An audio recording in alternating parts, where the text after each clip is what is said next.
There are haunted places people visit because they want to be scared. Old hospitals, abandoned prisons, battlefields, hotels with long hallways and doors that seem to close by themselves. But sometimes the ghost stories are not the darkest part. Sometimes the scariest thing about a place is not what people claim still walks the halls. It's what living people did when no one stopped them. In Eureka Springs, Arkansas, high in the Ozark Mountains, there's a hotel that has become famous for its ghosts. The Crescent Hotel. A grand old building opened in 1886. A resort, a school, a hospital, a landmark, a tourist destination. And according to many, one of the most haunted hotels in America. But tonight, we're not just talking about shadowy figures, strange footsteps, or rooms that feel colder than they should. Tonight, we're talking about a man who called himself a doctor, even though he was not. A man who claimed he could cure cancer, even though he couldn't.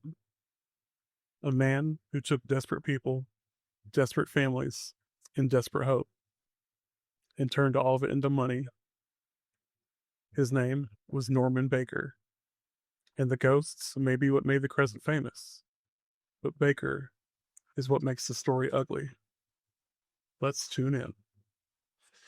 Somewhere between fact, folklore, and late night speculation, there are stories that refuse to disappear.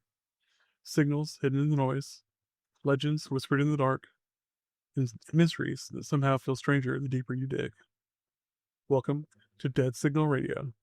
Strange stories from the edge of static.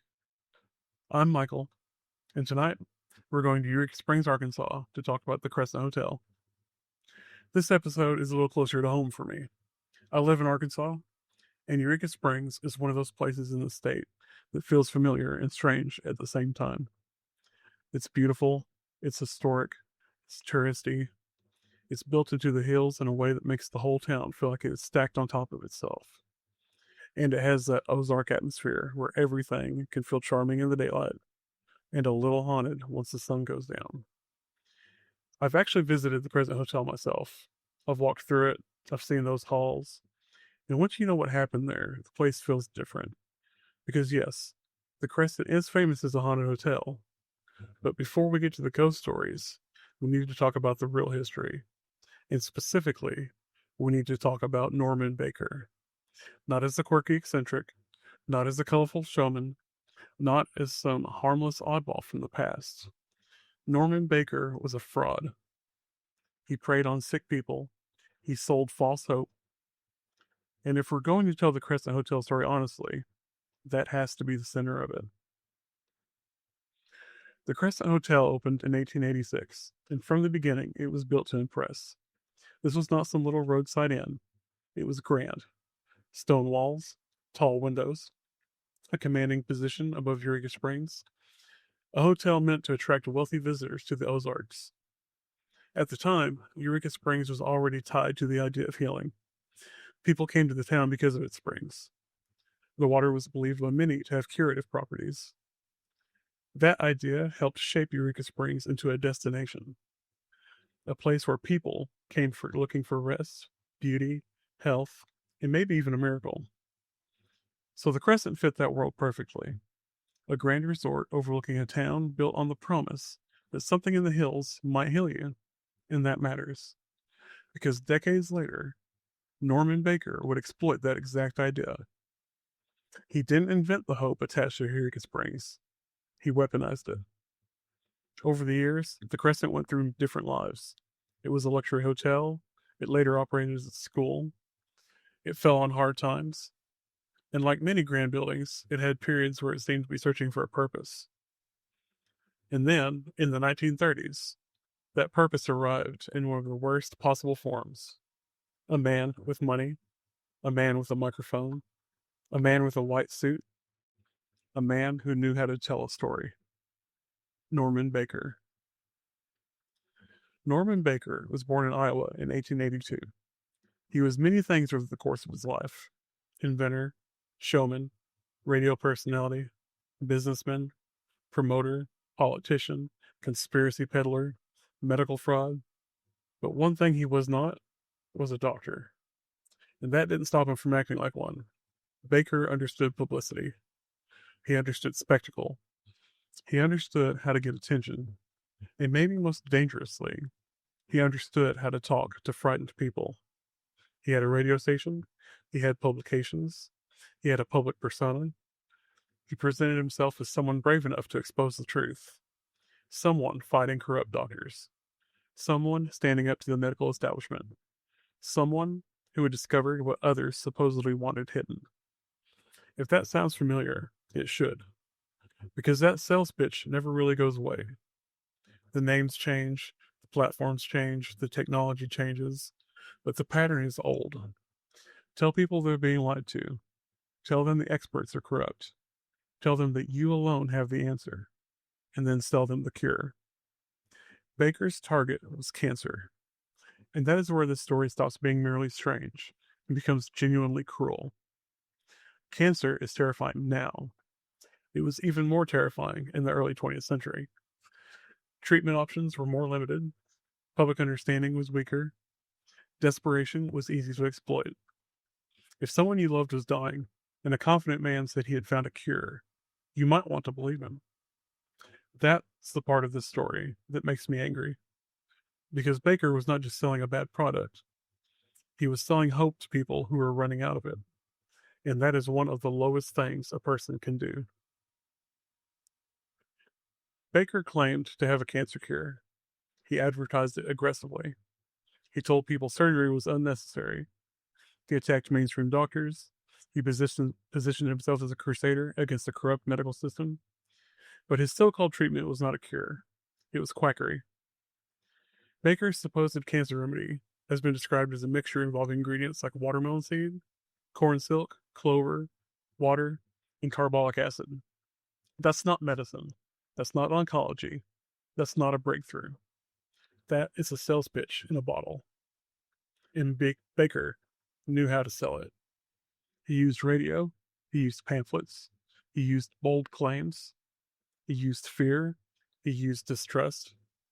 He told people what they wanted to hear at the exact moment they were most vulnerable. And the really disturbing thing is that Baker was not operating in a vacuum. He existed in a time when medical fraud could spread through newspapers, radio broadcasts, testimonials, and word of mouth. People could hear his message from far away. They could write in. They could travel to him. They could bring their sick loved ones to him. And when you understand that, the Crescent Hotel becomes something much darker than a haunted building. It becomes a trap dressed up as a hospital, a place people came to because they believed they might be saved. In 1937, Norman Baker purchased the Crescent Hotel, Eureka Springs. The building had seen better days. The town needed economic energy. And Baker brought money, publicity, and the promise of attention. That is another uncomfortable part of the story. People don't always welcome fraud because they're evil. Sometimes they welcome fraud because they are desperate to. A town struggling economically sees a flamboyant promoter arrive with big promises, and some people look the other way. Because maybe he'll bring visitors. Maybe he'll bring jobs. Maybe he'll bring the old hotel back to life. And in a twisted way, he did. But not as a resort, as the Baker Hospital, or Baker Cancer Clinic, or Baker Hospital and Health Resort, depending on the wording used in advertisements and retellings. Whatever name you use, the function was the same. It was a place where Baker claimed to cure cancer. Patients came to Eureka Springs hoping for help. Some came because they had been told there was nothing more conventional medicine could do. Some came because they were afraid of surgery or radiation. Some came because Baker convinced them doctors were lying. Some came because when you're sick enough and scared enough, even a lie can look like a door. And that's the tragedy at the center of this episode. The Crescent Hotel is famous for ghosts. But before it was haunted in the popular imagination, it was filled with living people hoping not to die. And Baker took their money. Norman Baker did not look like a quiet country doctor. He looked like a character. White suits, lavender shirts, a flair for drama, a love of publicity. He reportedly painted parts of the crescent in purple or lavender tones, matching his personal branding. Because apparently, if you're going to run a fraudulent cancer hospital, You might as well make the interior design choices unsettling too. But Baker's appearance is part of the act. He knew that confidence sells. He knew that certainty sells. He knew that if he looks successful, sounded successful, and acted like he knew more than everyone else, people would believe him. That's one of the most dangerous things about con artists. They don't always look shady. Sometimes they look polished. Sometimes they sound brave. Sometimes they say all the right things. Sometimes they tell people, I know the truth they do not want you to hear. And when people are scared, that can be incredibly persuasive. Baker was not just selling medicine, he was selling a worldview. In his worldview, doctors were the enemy. The medical establishment was corrupt. He was the hero. His treatment was the answer. And anyone criticizing him was part of the conspiracy. That's an old trick. When evidence is against you, attack the people asking for evidence. When experts call you a fraud, accuse the experts of being corrupt. When patients don't get better, blame someone else. It's ugly, but it works, often enough to ruin lives. One of the slogans associated with Baker's operation was the idea that this was a place where sick people got well. And that phrase is hard to hear once you know the history, because people came to the Crescent believing that they came with cancer, they came with pain, they came with families, they came with fear, they came with money, they came with last chances. And many did not leave cured. Some didn't even leave alive. That is the human center of this story. It's easy to talk about Norman Baker because he's colorful, he's dramatic, he's almost cartoonish in his arrogance. But the real story belongs to the people he exploited. The patients, the families, the people who may have delayed real treatment because they believed him. The people who spent money they could not afford to lose. The people who died inside a building that promised them hope. That is why I do not want to treat this episode like a simple haunted hotel story. Because if you only focus on the ghosts, you risk missing the crime. And if any place has a reason to feel haunted, it's a place where desperate people were sold false hope. Today, part of the Crescent Hotel's haunted reputation centers on the lower levels, the old hospital areas, the morgue, the places tied to Baker's medical fraud. This is where the story becomes physically unsettling. Because one thing is true regardless of how you feel about ghosts. The building really did have a hospital period. Baker really did operate there. People really did come seeking treatment. And people really did die. And the basement has become a major part of the hotel's ghost tour identity. The idea of a morgue under a grand hotel already feels like something from a horror movie. But that's the thing about the Crescent. You don't have to invent much. The real history is already dark enough. The ghost stories attached to the morgue and former hospital spaces often include strange sounds, cold spots, odd sensations, shadowy figures, and the feeling of not being alone. Guests and staff have reported experiences over the years. And whether you believe those experiences are paranormal or not, the setting does a lot of work. Because when you're standing in a place tied to sickness, death, fraud, and grief, your mind doesn't enter that space neutrally. You bring the history with you. Every sound matters more. Every shadow feels heavier. Every closed door seems to be holding something back. I've been to the Crescent, and I can tell you this much. Once you know the Baker story, the building is not just pretty and old anymore. It has weight. The Crescent Hotel is often called one of America's most haunted hotels. This is part of its identity now. People visit for the history, the atmosphere, the architecture, and yes, the ghosts. There are several recurring ghost stories associated with the hotel. One of the most famous is room 218, often connected to a spirit named Michael. The story usually says Michael was a stonemason or worker who died during construction. People have reported strange activity in or around that room. Hands coming out of mirrors, doors opening and closing, lights behaving oddly, feeling of presence. There are also stories of a nurse pushing a gurney, a woman in Victorian clothing, children, figures in the hallways, sounds in empty spaces, and of course, the spirits connected to Baker's hospital period. Patients who allegedly never left. Now, as always, we need to separate atmosphere from evidence. Hotels are noisy, old buildings shift, pipes knock, doors move, people expect to be scared. Tours prime visitors to notice things. And when a place is marketed as haunted, guests may interpret ordinary events through that lens. That's the skeptical side. And it's fair. But the reason the Crescent is interesting is that the haunting stories are not floating in empty space. They're attached to real history. A grand hotel, a fraudulent hospital, desperate patients, a basement morgue, a man who profited from suffering. That does not prove ghosts, but it gives the ghost stories teeth. Some haunted locations feel like folklore first and history second. The Crescent is different. The history can stand on its own. Even if no ghost story had ever been told there, the Baker Hospital period would still be disturbing. That is what makes this episode different from the Bell Witch. The Bell Witch is primarily folklore, old, strange, powerful folklore. The Crescent Hotel is a documented place with a documented history of medical fraud. So with the Bell Witch, the question is, how much of this legend really happened? With the Crescent, the question is, how did something that bad happen in a place so beautiful? And that contrast is part of what makes the hotel so effective. Eureka Springs is gorgeous. The Crescent is beautiful. The Ozarks are beautiful. The hotel has charm, views, history, architecture. That makes the darker history feel even more wrong. It's not an abandoned building, ruin in the woods. It's not a grand hotel on a hill. It's a grand hotel on a hill. A place where people still stay. A place where weddings happen. A place where tourists take pictures. A place where you can enjoy dinner, take a ghost tour, and then walk past a door connected to stories of suffering. That contrast is unsettling.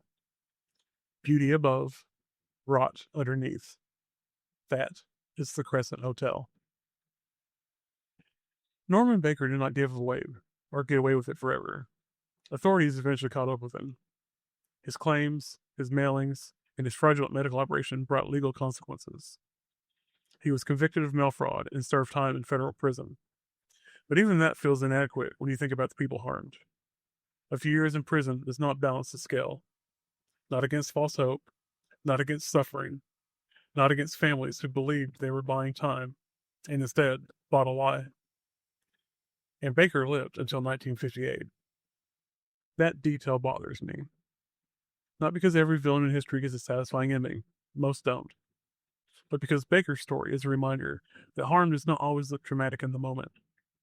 Sometimes harm looks like paperwork, advertisements, testimonials, invoices, treatment plans, a confident man in a nice suit telling a dying person, I can help you.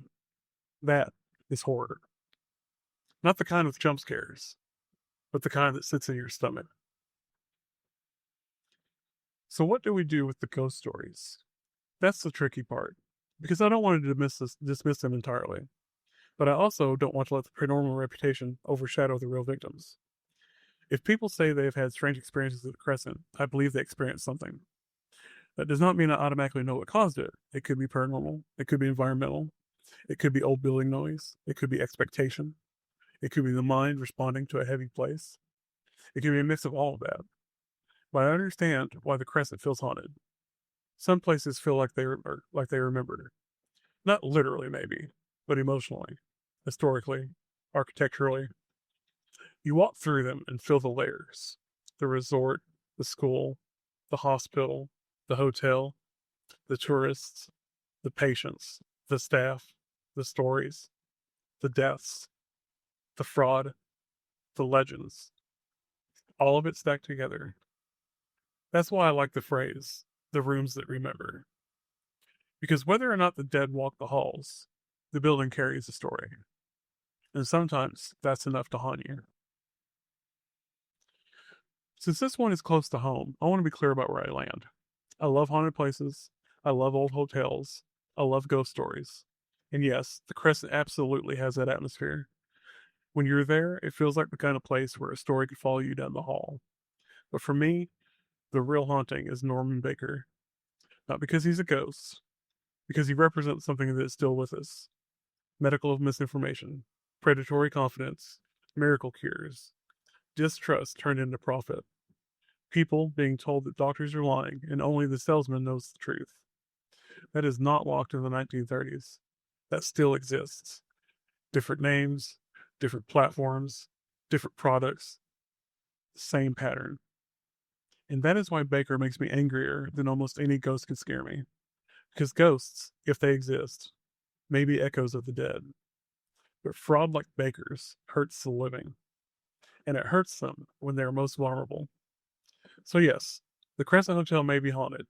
Maybe by patients, maybe by workers, maybe by memories, maybe by stories. But if there's one thing that should haunt that building, it's what happened when a fake doctor convinced desperate people that he could save them. The ghosts may be what people come to see, but the history is what they should leave remembering. The Crescent Hotel matters because it's more than a spooky destination. It's a reminder that haunted history is still history.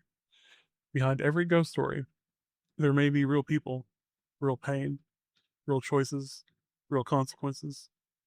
And when we talk about a haunted place, we have a responsibility to remember that. It's fine to enjoy the mystery.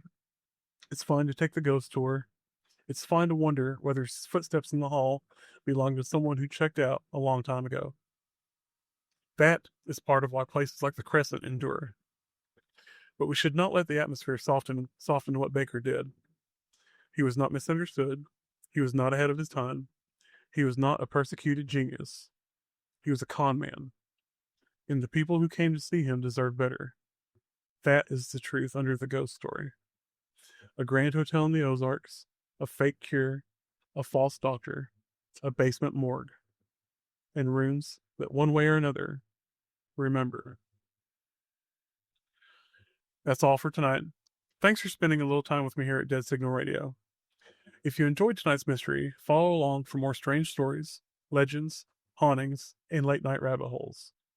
Until next time, stay curious. And if you hear static, maybe listen a little closer.